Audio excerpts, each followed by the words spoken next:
Welcome to Confessions of a Parent Coach. I'm parent coach, mother of four, and your host, Ann Kaplan. This is the podcast where you will learn that even for parenting experts like me, there is no such thing as a perfect parent, and that fabulous behavior and amazing relationships are right on the other side of that realization.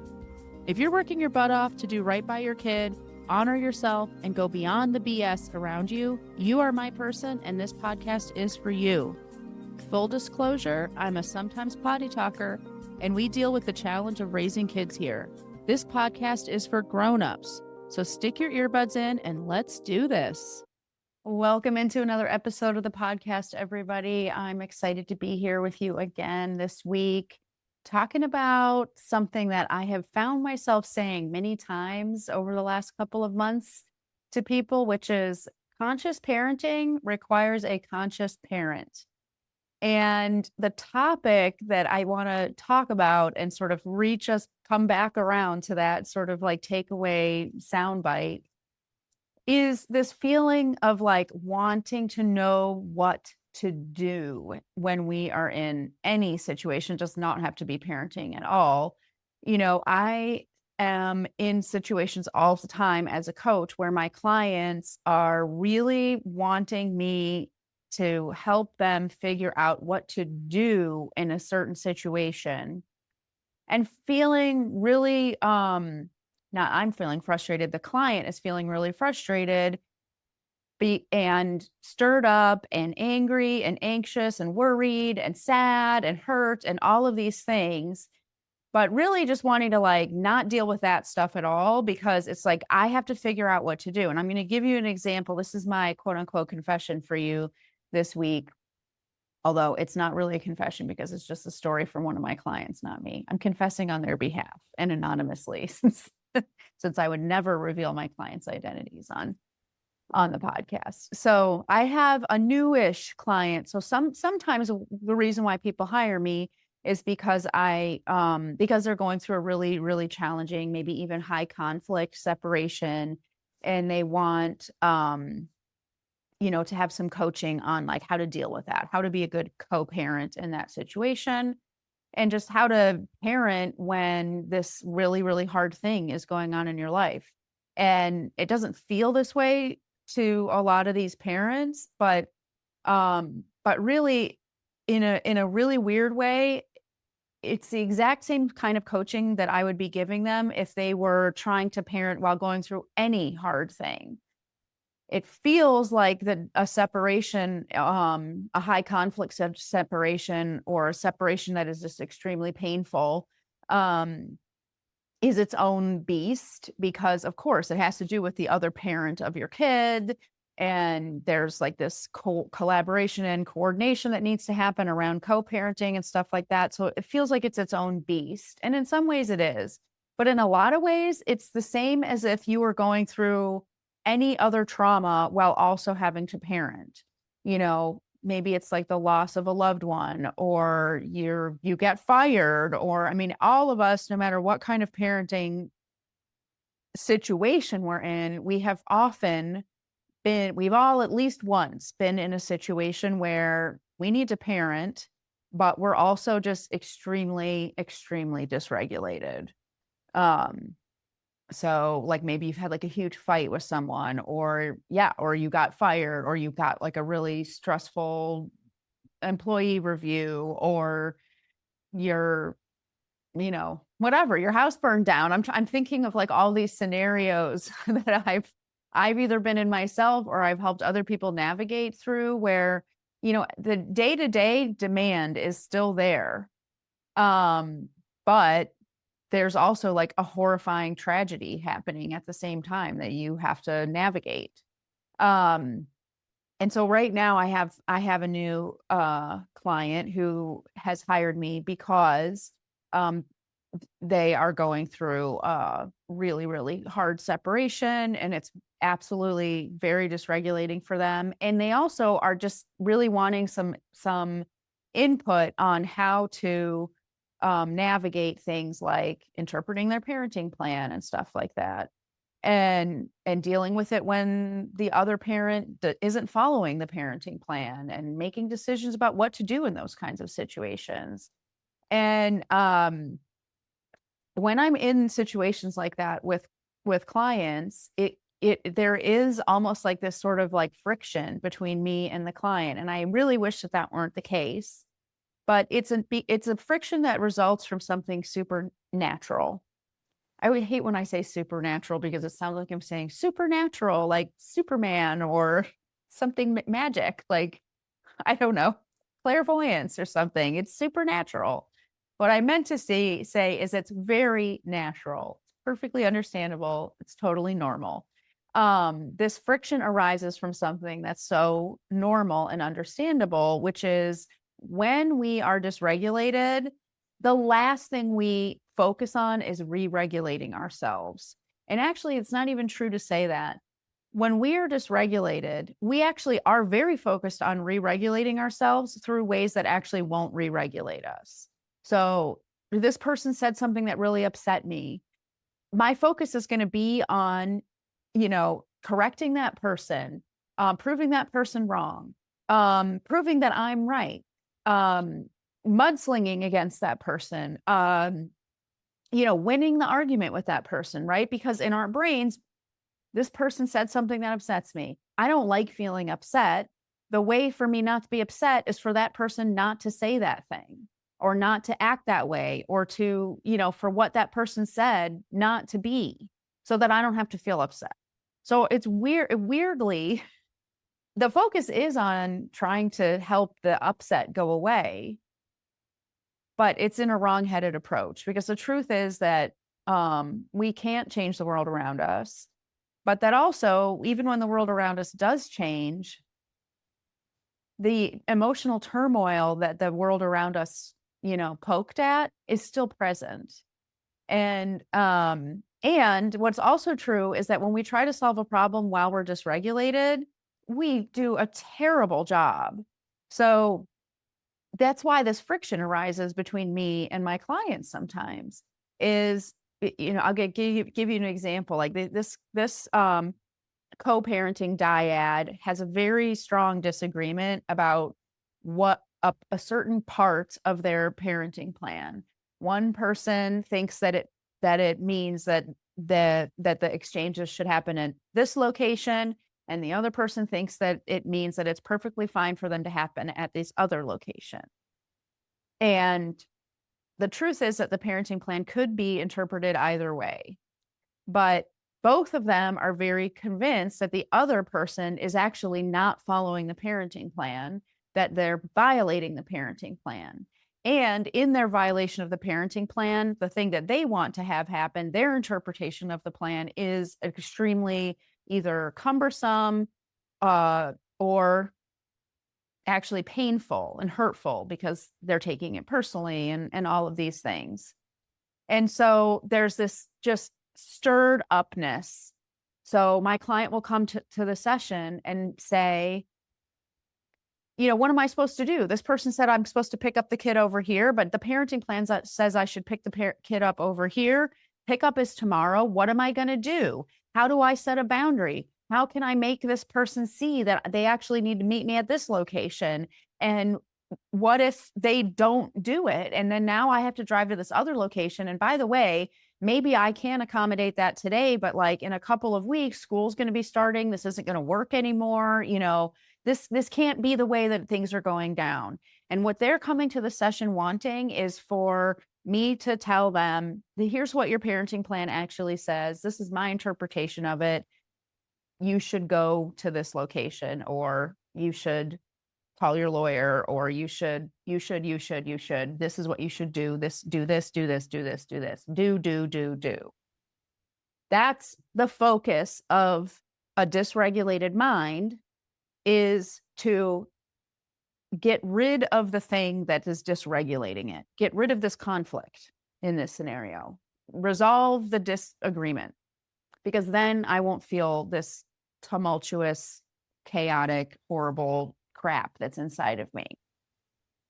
So that's what the client comes to the session wanting, perfectly understandably. And by the way, I'm no exception to this rule. Like when I'm dysregulated, I just want stuff to be figured out. For sure. It's not like I'm just walking around, or not even walking, floating around on a lotus flower all day long. Okay. Let me dissuade any of you from that notion. It's not the case. So the client comes in with this focus on, like, I want to figure this out, because if I figure it out, I'm not going to be upset anymore. And I need to not be upset because I hate it. And then my focus as a coach can't be to collude with my client in that false belief that if I figure this thing out, I won't be upset anymore. And here's why I can't collude with that false belief. Well, first of all, let's talk about, is it false? Is it true that if this conflict went away, my client wouldn't be upset anymore? Maybe temporarily, maybe. But in the long run, no, because the truth is the dynamic between these two people, it's just the alchemy of the two people that these people are. And they will be together in some capacity parenting this kid for a really, really long time.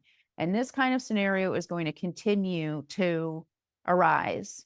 And the pain and hurt that is occurring inside of my client every time those situations arise will not be resolved at all by figuring this one situation out about where exchanges happen.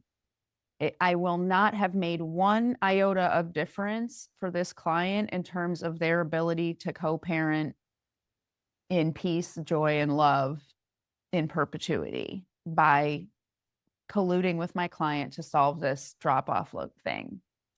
The second thing is, we can't solve it. There's nothing that we can do, my client and me, that will change the fact that the other person sees it this other way. And then let's talk about this idea of the tumult going away if the situation is figured out.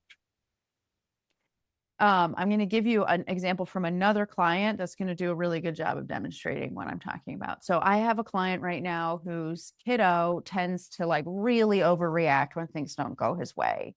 When things don't go his way, he just, I mean, it's like the wheels are coming off.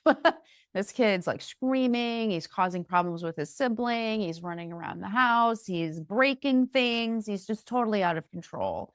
And for a really, really long time, mom and I have been working together. And, one of the sort of base assumptions that she has brought to coaching is that if he would just be more calm and not be so overreactive when things didn't go his way, she would feel so much better. It would be so much easier for her to be calm too. And she's done such amazing work, and she's really working so hard to show up differently for this kiddo. And she did this week. She was very good about, like, setting a boundary with this kid that she knew he was not going to like. He was not going to take it well, but she had chosen to, set the boundary in a new, like, healthier way. And she did it. And instead of going crazy and running around the house and causing just World War III, he was really grumpy about it, and then he went up to his room, and because that was something that mom and him had talked about previously, is when you're upset, you can go be alone in your room, and that's okay. It's a great place for you to be upset. And so he said, "I'm going up to my room." And he went up to his room, and he was upset in his room, and he fell asleep. And it's just total coincidence, but I happened to have a session with her that day, and she came to the session worried that maybe it's really bad that he went to sleep. Maybe that means that he's avoiding his problems, or maybe that means that he's depressed, or there's something the matter with him. And I can't be calm because I'm worried about what it means for my kid to have gone to sleep. And I pointed out to her, we have two opposite, like, when he's running a number and making World War III, you're very concerned about him, and it's really hard for you to be calm. Now he's actually being calm and taking care of himself and not causing disruptions and resting and recouping from his upset. And you still are finding yourself feeling a lot of worry and a struggle to be calm about what's going on. And of course, we both got a chuckle out of that and all of that stuff. But it's a really great illustration that our brains think that the thing that is the issue is the situation that we're in. And if we could just control, fix, solve whatever the situation, that inner turmoil will go away. But it's not true. It is false. And so we come back to this thing of like, it wouldn't even be an real coaching for me to collude with my client and say, okay, cool, let's spend this whole coaching session talking about all your different options of what to do about the pickup location. Not that we never talk about that, but what we need to talk about first is what's going on inside of you. So, the takeaway message from today's session isn't when you work with a coach, you never actually solve any of your problems. That is not the case at all. What is true is that you do solve your problems by first addressing the turmoil. Because when you are calm and not dysregulated about, what are you going to do about this discrepancy the two of you have about this pickup location, all of a sudden there's a million different ways that you could address it. And none of them are problems. Yes, sure, we might have to revisit this when school starts, but all I really need to figure out is what am I doing tomorrow? And yes, sure, I could be a real stickler and go to the place that I think should be the drop-off place, even though I know full well that my kid isn't going to be there, just to illustrate a point and stand on my principles. But am I really going to do that? And which is more important to me, being right or being with my kiddo? These ways of looking at things start to really unfold differently when we're not in the rafters anymore. And so we all say that we want to be bringing conscious awareness to our parenting. We want to make a decision from a place of clarity. If it doesn't even have to do with parenting, it doesn't have to have anything to do with that. I want to make this decision, whatever it is, about whatever it is. I want to make all of my decisions from a place of groundedness, from a place of clarity. I don't want to be reactive when I'm deciding. I don't want to just do something that's a knee-jerk thing. And I certainly don't want to be upset while I'm making my decisions or taking action. Okay, so basically what I'm saying is I want to act from consciousness. I want my doing to come from consciousness. So here's the thing about doing. Doing comes from being. And what I mean by that is whatever your state of being is while you're doing, that's going to be the flavor of your doing. So if you are not conscious, if you are dysregulated, if you are reactive, if you are freaking out, your state of being, and you decide to act from that place, that will be the way that your actions are. They'll be poorly thought out. They'll be executed poorly. They will not take into consideration all of the stuff that your fevered mind can't, take in right now. And they will cause more problems for you. So when we say, I want to be conscious, I want to act from consciousness, I want my doing to come from a being state of consciousness, then the first thing we have to do in every situation is engage with our level of consciousness before we decide what we're going to do about the pickup location. Before we decide whether to go and wake up our son who's taking a nap because it's, the middle of the day or whatever, before we X, Y, and Z, the job number one is to regain consciousness, essentially. Conscious parenting, conscious action requires consciousness.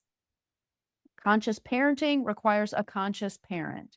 Conscious action requires a conscious actor. And so this is where the friction comes in between me and this client. And it's not unique to this client, happens all the time, where the impetus of the session from the client's perspective is, I want to figure this thing out. And the response that they get from their coach is, cool, how we figure this thing out is to first work on your consciousness. And because the person's dysregulated, the client is dysregulated, they're like, but no, I don't want to work on my consciousness, quote unquote, like, whatever. Tell me what to do. Like, let's figure this out. And, the truth is, like, you don't need a coach to approach life that way. You're already approaching life that way. We hire coaches because we want to approach life differently. And if what you've been doing so far is what we all do when left to our own devices, which is just try to figure out a situation as soon as possible so that we can not be dysregulated about it and we can move on from it and just not deal, you don't need to hire a coach for that. You can just do it already. You're already doing that probably. But the reason why we hire a coach is so that we can look at things through a new mind. Well, then we have to work on creating the new mind. We can't only be working on figure it out, figure it out, figure it out. And that's the sort of friction point that can sometimes arise between a practitioner and the client, or between ourselves and ourselves. Because I'm going to wrap up today's session with an example from my own life.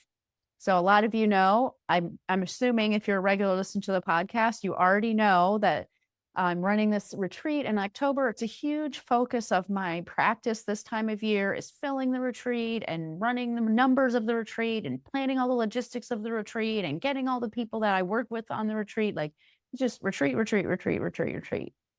And this is a funky year for a lot of reasons, which I'm actually going to do another podcast episode about. I mean, usually I have my stuff pretty well ducks in a row by the end of May, especially the finances, because I usually have at least my minimum numbers of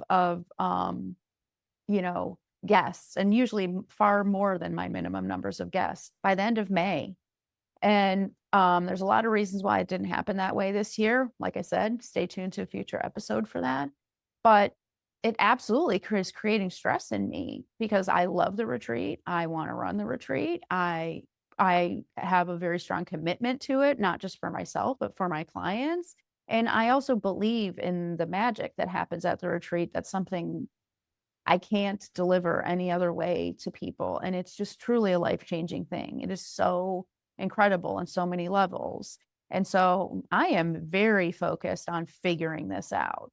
Like, I would really, really, really love to have all my ducks in a row right this freaking minute. And yesterday I got a call from one of my chefs saying, look, I'm looking at some of these travel costs and I just don't even know if it's going to be, financially viable for me to be your chef this year. And you can bet your butt my first reaction wasn't, oh, let me work on my consciousness. My first reaction was like, are you kidding? Oh my gosh, what am I going to do? And how am I going to make these numbers work? And if I have to pay for these super expensive travel costs, like, what am I going to, how am I ever going to make the numbers work? And like all of the dysregulation. And what is my first thought? I need this to be figured out so that I don't worry. I don't want to worry anymore. I don't want to worry about if I'm going to get one more person or 6 more people or whatever, whatever, however many people. I don't want to worry about whether the numbers are going to work. I don't want to think about any of that stuff anymore. So I want to figure this out today. I want to have it figured out yesterday, if I'm being honest. And that was where I sat when I got that message from my chef. And thank God, I at least have the awareness that I'm not aware. Like, if you can just cultivate an awareness of when you're not aware, an awareness of when you're dysregulated, an awareness of when you're not really acting from consciousness and not acting from presence and stuff like that, that can get you a long way. Because even though I don't know what to do, I'm not figuring out the problem, I at least know I'm not going to say anything or do anything just yet. The time for action hasn't come because I don't want to act unless I'm conscious. I want conscious action, which requires a conscious actor. So right now I'm not conscious, so I am not going to act. And, because of all the work I do and all of that stuff, it only took me a few minutes to kind of just be like, get my head back on straight, do my work, feel my panic for a minute, feel my anger, because that's like a really fun place that our egos like to do, is like, this sucks. I'm in a shitty situation. It must be your fault. And so I did that too. and got to like make up a whole case in my mind about how my chef was, screwing me or something like that, and all of that great stuff. And then within, another minute, I was able to be like, okay, hang on one second, feel my body, really let's look at this through a new lens, you know, and all that stuff. And we came up with an amazing solution. It's awesome. Like both of us are just so super excited about it. It's going to be, I mean, it's like the best ever. Like it's the best scenario that I've had so far and all the years that I've run the retreat. So it all worked out awesome. But if I had responded to her right away because I just needed to like get this resolved, I probably would have been like, this is absolutely unacceptable. You made a commitment, figure this out. You cannot, leave me hanging. Well, all of that wasn't even true. She wasn't leaving me hanging. She didn't, we had always kept our commitment loose. Like all of that stuff wasn't really even true, but it would have been what I would have said. I would have burned a bridge with someone. I would have really hurt them. And I would have be in a completely unsolved predicament right now, probably of looking for a new chef, which I don't want to do. And it sucks. Um, so doing that like conscious, like waiting until the consciousness returns, because it will, waiting until, you've reestablished, um, this sense of presence and consciousness and awareness, and then engaging back with the issue at hand is it's life changing. It is a major game changer. One of the things I do in my practice in the last like 2 years or so, I think I recorded a podcast episode about this, about being bad at stuff, because I had just gotten hired by IPEC, which is the organization that I got one of my coaching certifications through. IPEC has hired me as a contractor to be a mentor coach to the students who are going through the same coaching program that I went through to get my certification. And one of the most important things that we as mentor coaches are working with the students on is understanding that before you can solve the client's problem, which we were not actually doing as coaches anyway, that's for us to facilitate the client doing. But before we engage with, we always ask the client, what do you want to accomplish today? What would feel like a win to walk away from this session with? Like, how will we know that we're successful? So we get very specific ideas about like, what are we working to achieve today? But then we sort of go on a walkabout. We ask the client, like, well, what do we need to address in order to achieve this goal? And now the client starts to bring all of their dysregulation forward, all of their negative stinking thinking.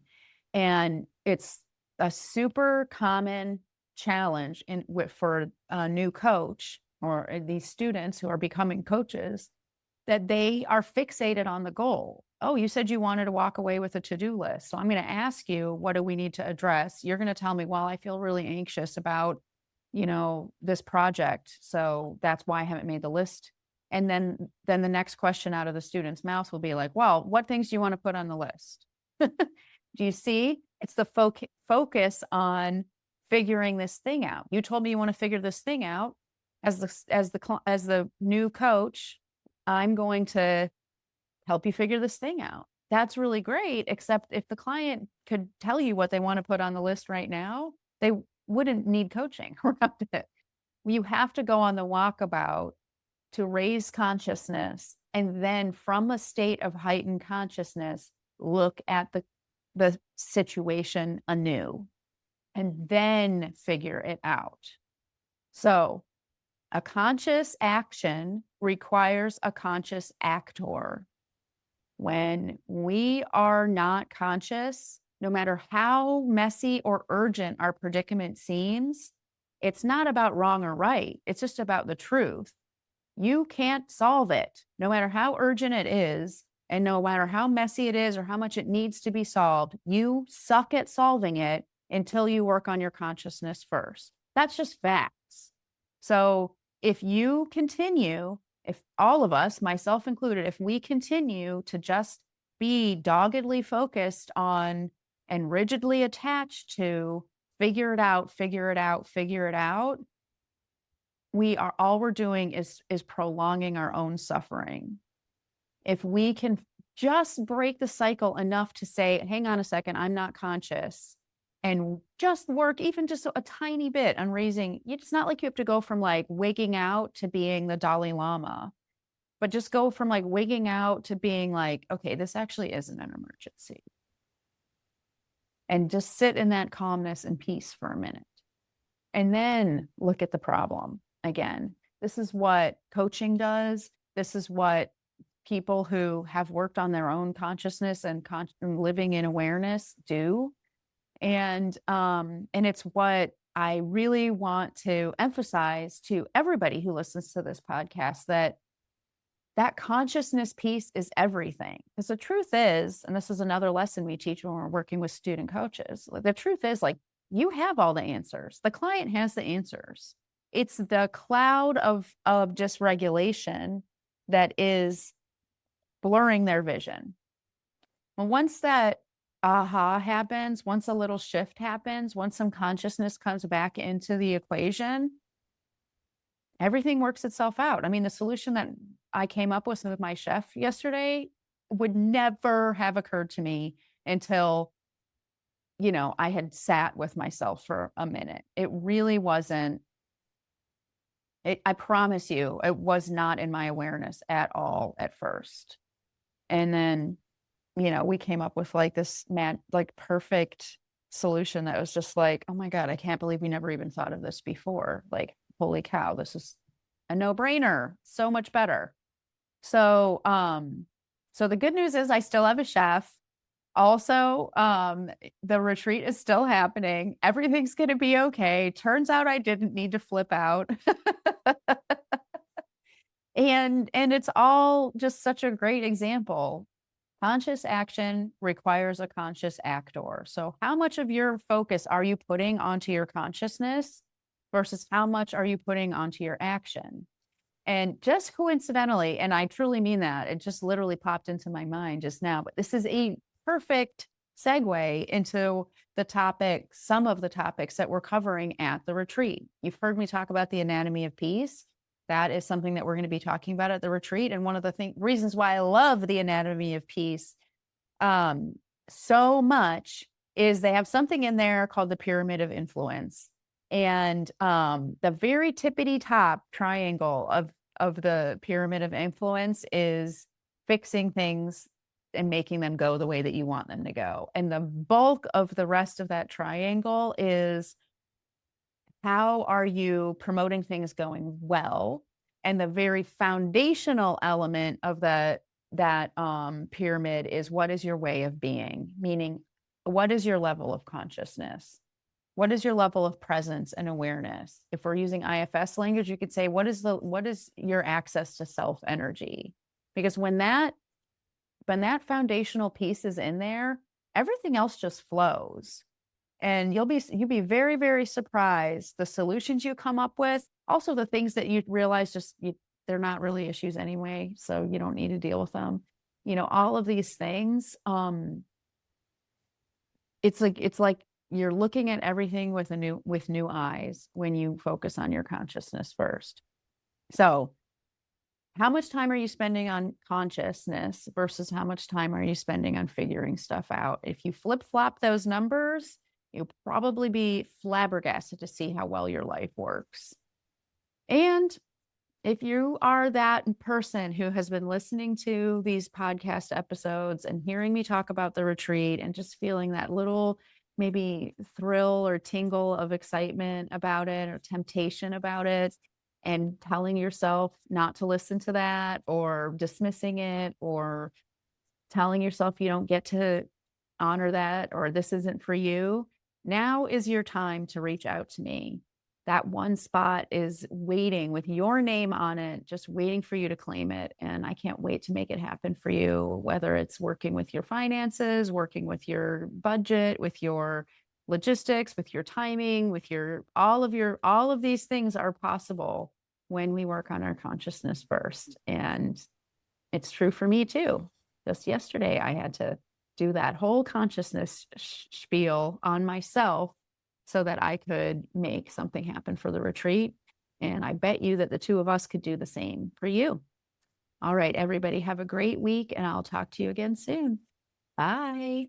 The episode is over, but there's more waiting for you. You can grab my free workbook, Getting Kids to Listen the First Time, that walks you through the fundamental principles I teach all of my clients and applies them to this very universal parenting challenge. So if you're sick of repeating yourself all day long or just want to learn more about my style, you'll definitely want to go to bit.ly/kidswholisten. And if you're ready to work with me, let's meet. Set up a free call at bit.ly/Kaplan call, and let's create an action plan that gets you exactly where you want to go. And of course, links to all this goodness are in the show notes. Thanks for joining, and I'll see you next time.